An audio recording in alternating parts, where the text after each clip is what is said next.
Bashkia e Prenjasit çeli zyrtarisht sezonin turistik me aktivitetet që promovojnë natyrën, kulturën dhe traditat e zonës. Vëmendja u përqendrua tek Parku Kombëtar i Shebenikut, një nga pasuritë më të rëndësishme natyrore të vendit, i mbrojtur nga UNESCO, por edhe tek trashëgimia kulturore që banorët e zonës e ruajnë prej brezash. Emri i festivalit është Rajca e Vallës, për shumë arsye pasi këtu është vendi ku vallja dhe kënga bëjnë një orë në çdo skenë shqiptare. Sot ne kemi vendosur festivalin e parë ta zhvillojmë në Rajcë, pasi nga këtu nis gjithçka. Këtu është vendlindja e shumë artistëve të zonës që kanë trashëguar vallën e breza. Zhvillimi i turizmit malor mbetet një sfidë, por edhe një mundësi e madhe për ekonominë lokale. Sipas drejtuesve të bashkisë, paketa e maleve pritet të nxjisë investimet dhe të krijojë kushte më të mira për vizitorët dhe banorët.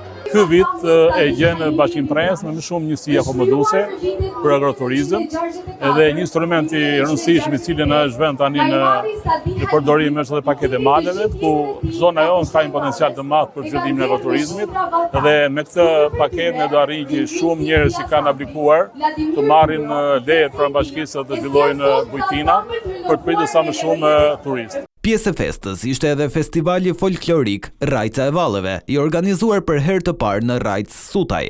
Grupet artistike stollën në skenë këngë valle tradicionale, duke i dhënë ngjyra dhe jetë aktivitetit.